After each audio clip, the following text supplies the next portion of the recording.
قبروں کی زیارت کے لیے نیت کر کے جانا یہ حرام ہے، یہ شرک ہے، یہ بدعت ہے۔ اور دیکھیں یہ صحابی رسول اتنے بڑے صحابی جو ہے یہ قبر کی نیت کر کے گئے تھے، واللہ ان کو خواب میں مصطفیٰ ملے تھے اور کوئی بھی ان کا ارادہ نہیں تھا کہ، کیونکہ مردہ جو ہے وہ قبر پر آنے والے کی آواز کو بھی سنتا ہے اور اس کو پہچانتا بھی ہے کہ میری قبر پر کون آیا ہے۔ تو فرمایا ایسے ہی جب قبرستان میں بندہ جاتا ہے تو فرمایا وہاں پہ آپ کے جو فوت شدگان ہیں ان کو بھی خوشی ملتی ہے۔ وہ فرمانے لگے کہ میں کسی پتھر کے پاس نہیں آیا بلکہ میں رسول اللہ کی بارگاہ میں آیا ہوں۔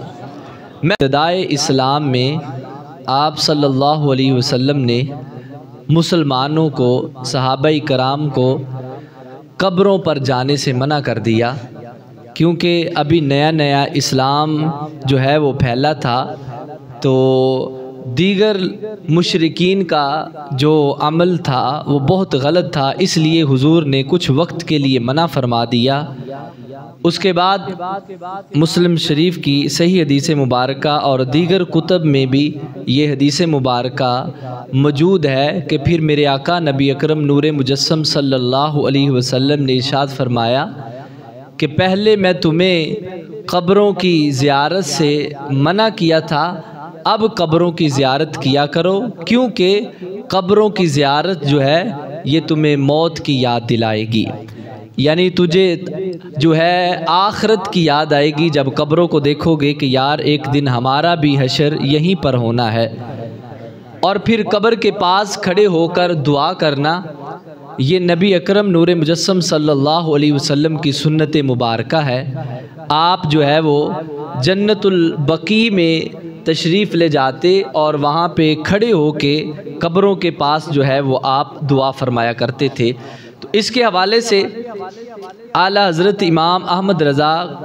قدس سرہ رحمۃ اللہ علیہ آپ نے بڑی ہی تفصیل سے جلد نمبر 9 میں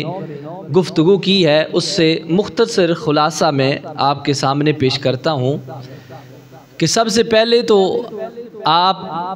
ذہن میں رکھیں کہ قبر پر جا کر کس انداز سے آپ نے دعا کرنی ہے اور کیسے کھڑے ہونا ہے۔ تو علماء کرام فرماتے ہیں کہ جب آپ نے قبرستان میں داخل ہونا ہے، یہاں بھی جاتے ہوئے قبرستان جو ہے وہ گزرے تو آپ نے وہاں پر جا کے جو ہے سب سے پہلے تو سلام کرنا ہے اہل قبور کو۔ پھر اگر آپ اپنے ماں باپ رشتہ داروں کی قبر پر گئے ہیں تو وہاں پر جا کے آپ نے جو ہے وہ ان کے قدموں کی طرف کھڑا ہونا ہے، یعنی ان کا چہرہ جو ہے وہ تمہارے سامنے ہو، تمہارا چہرہ ان کے سامنے ہو، کیونکہ مردہ جو ہے وہ قبر پر آنے والے کی آواز کو بھی سنتا ہے اور اس کو پہچانتا بھی ہے کہ میری قبر پر کون آیا ہے، کیونکہ مرنے کے بعد اللہ تبارک و تعالی جو ہے مردے کی حس جو ہے وہ زیادہ کر دیتا ہے، وہ محسوس بھی کرتا ہے۔ تو پھر وہاں پہ آپ نے اس کے قدموں کی طرف کھڑے ہو کے فاتحہ خوانی کرنی ہے، ورد کریں، ذکر و اذکار کریں، قرآن مجید کی تلاوت بھی کر سکتے ہیں، سورہ یاسین مبارکہ پڑھیں، سورہ رحمان پڑھیں، اور پھر جو کچھ بھی پڑھا ہو جملہ کلام جو ہے وہ اللہ تبارک و تعالی آپ کے اور نبی پاک صلی اللہ علیہ وسلم کے وسیلہ سے آپ کی بارگاہ میں پیش کر کے جو ہے وہ میت کو ایصال ثواب کر دیں۔ اور پھر وہاں پہ کھڑے ہو کر جو ہے وہ آپ نے دعا کی، اور اس کے بعد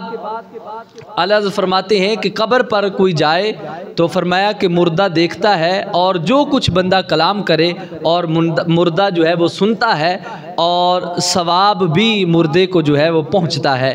اور پھر فرمایا کہ جس طرح دنیا میں بندہ اپنے عزیز و اقارب کو ملتا ہے تو ایک اگلے بندے کو خوشی محسوس ہوتی ہے، راحت محسوس ہوتی ہے، تو فرمایا ایسے ہی جب قبرستان میں بندہ جاتا ہے تو فرمایا وہاں پہ آپ کے جو فوت شدگان ہیں ان کو بھی خوشی ملتی ہے۔ اور پھر فرمایا کہ زیارت ہر وقت جائز ہے،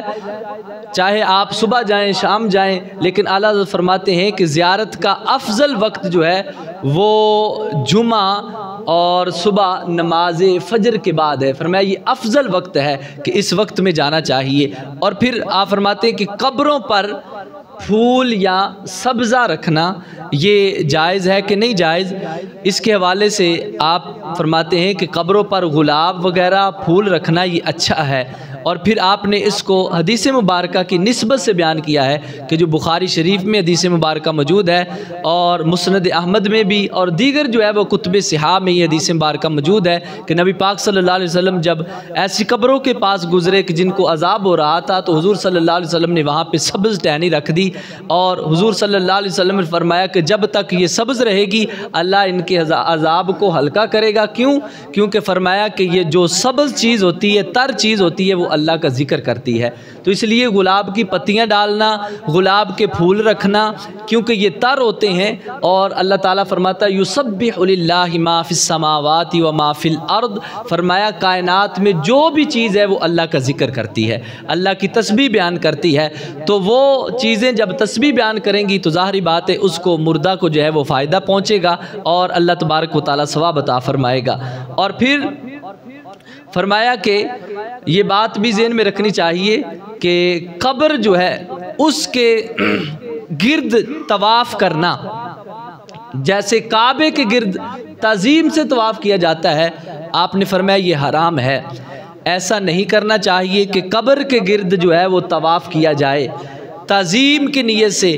اور ویسے آپ گزر رہے ہیں کہ ایک طرف سے سلام کیا، دعا کی، اور دوسری طرف سے ایسے گزر گئے ہیں، اس میں کوئی حرج نہیں ہے، لیکن طواف کرنے سے کہ کوئی گرد گھوم لیتا ہے تو فرمایا کہ یہ کوئی شرک نہیں ہو جائے گا کہ بندہ مشرک ہو جائے گا، کہ وہ دائرہ اسلام سے خارج ہو جائے گا، کہ جیسے ہمیں تانا دیا جاتا ہے کہ یہ قبر پرست ہیں، قبر کی پوجا کرتے ہیں۔ حالانکہ میں کہتا ہوں کہ کوئی بھی ایمان والا اگرچہ وہ سادہ سا بھی ہو، وہ کبھی بھی کسی قبر والے کو خدا نہیں سمجھتا کہ یہ قبر والا خدا ہے، بلکہ وہ تعظیم کی نیت سے اگر اس کا ادب کرے، احترام کرے تو ایک الگ بات ہے، اس سے بندہ مشرک نہیں ہو جاتا۔ اور پھر فرمایا کہ قبر کو ہاتھ نہیں لگانا چاہیے، بوسہ بھی نہیں دینا چاہیے۔ ہاں اگر کوئی بوسہ دے لیتا ہے یا قبر کو کوئی ہاتھ لگا لیتا ہے تو فرمایا ایسا کرنے سے بھی جو ہے وہ بندہ مشرک نہیں ہوگا، دائرہ اسلام سے خارج نہیں ہوگا۔ ہاں بچنا چاہیے کہ قبر سے تھوڑا دور ہو کے کھڑا ہو جائے، قبر کو جو ہے وہ بوسہ نہ دے۔ پھر آپ نے اس پر جو ہے وہ آثار جو ہے وہ بھی پیش کیے، یعنی روایات کو پیش کیا کہ مروان اس نے ایک صاحب کو دیکھا، یعنی صحابی رسول کو دیکھا کہ وہ مزار نبی اکرم صلی اللہ علیہ وسلم پر لپٹے ہوئے ہیں، یعنی قبر سے لوٹ پوٹ ہو رہے ہیں۔ قبر ایسے کہہ لیں کہ جیسے کوئی غم زدہ جو ہے وہ کسی کو ایسے گلے لگاتا ہے لپٹ کر، تو ایسے وہ قبر پر لپٹ کر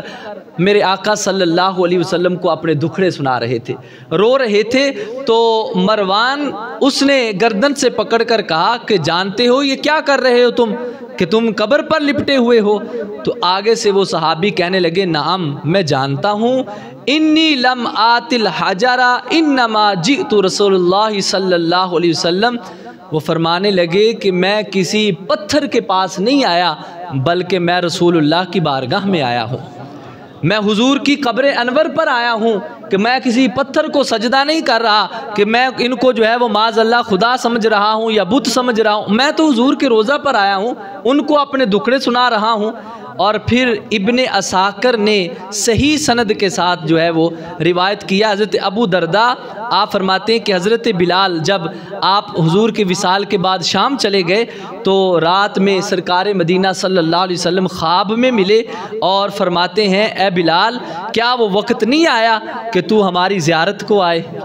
کہ کیسے یہ خوش نصیب صحابی ہیں کہ حضور ان کو بلا رہے ہیں، کہ حضور کا بھی ان سے ملنے کو حضور بھی مشتاق ہیں۔ حضرت بلال کا بڑا مقام ہے کہ کعبے کی چھت پہ اذان دینے والے ہیں اور اتنا بلند رتبہ والے۔ فرمایا بلال کیا وہ وقت نہیں آیا؟ تو حضرت بلال غمگین تھے، اس لیے چلے گئے کہ حضور کی جدائی برداشت نہیں تھی، تو آپ جو ہے وہ غم زدہ حالت میں ڈرتے ہوئے جاگ کر جو ہے حضور صلی اللہ علیہ وسلم کے روضہ مبارک کی زیارت کا ارادہ کر کے آئے، کیونکہ آج یہ بھی کہا جاتا ہے بڑے جو ہے وہ جوش سے کہ قبروں کی زیارت کے لیے نیت کر کے جانا یہ حرام ہے، یہ شرک ہے، یہ بدعت ہے۔ اور دیکھیں یہ صحابی رسول اتنے بڑے صحابی جو ہے یہ قبر کی نیت کر کے گئے تھے، واللہ ان کو خواب میں مصطفیٰ ملے تھے اور کوئی بھی ان کا ارادہ نہیں تھا کہ میں مدینہ جاؤں اور جا کے وہاں پہ اپنے دوست احباب کو ملوں، نہیں، خواب آئی، خواب میں روزہ رسول کی نیت کی، تو اس سے یہ بھی ثابت ہوتا ہے، آج کہتے ہیں نہیں صرف آپ نے جانا ہے تو وہاں پہ مکے کا ارادہ کر کے جائیں، بیت اللہ کا، قبر رسول کا زیارت کی ارادہ سے نہ جائیں، یہ حرام ہے، یہ بدعت ہے، تو ایسی کوئی بات نہیں ہے۔ صحابی رسول آپ نے روزہ رسول کی نیت کی اور حضور صلی اللہ علیہ وسلم کی بارگاہ میں حاضر ہوئے اور کہتے ہیں رونا شروع کیا، اور پھر کس انداز سے آئے، کہتے ہیں کہ قبر شریف پر ملتے تھے، کیا ملتے تھے؟ تو دوسری روایت میں آتا ہے کہ دونوں رخسار جو ہیں حضرت بلال نے حضور کے روزہ مبارک پہ، کیونکہ اس وقت قبر مبارک ابھی کھلی تھی، کچی تھی، تو اپنے دونوں رخسار حضور کے روزے پہ ایسے رکھ کے رگڑنے لگے کہ یا رسول اللہ میں تو ایک ایک پل جو ہے وہ ترستا تھا آپ کی زیارت کے لیے، اسی لیے تو میں نے کہا تھا کہ جب آپ نے مجھے بیت اللہ کی چھت پہ کھڑا کیا، بیت اللہ شریف کی طرف رخ کر کے اذان پڑھا کرتا تھا، اب میں بیت اللہ کے اوپر ہوں، آقا کیسے اذان پڑھوں؟ تو میرے آقا نے فرمایا تھا اے بلال اب تم کعبے کے اوپر ہو لیکن رخ جو ہے تم نے کعبے کی بھی کعبے کی طرف یعنی مصطفیٰ کے چہرے کی طرف کرنا ہے۔ تو دونوں رخسار جو ہیں انہوں نے قبر نبی پر ملے، تو اس سے یہ بھی پتہ چلتا ہے کہ اللہ معاف کرے، پھر تو سب سے بڑا فتویٰ جو حضرت بلال پہ لگتا ہے کہ یہ تو کہتے ہیں نا حضرت بلال عاشق تھے، وہ مؤذن رسول تھے، تو پھر میں کہتا ہوں سب سے بڑا فتویٰ بلال پہ لگائیں شرک کا، معاذ اللہ، اگر ان پہ شرک کا فتویٰ لگائیں گے تو اپنا اسلام کیسے ان کا بچے گا؟ تو اس لیے پھر اس کے بعد حضرت ابن عمر رضی اللہ تعالیٰ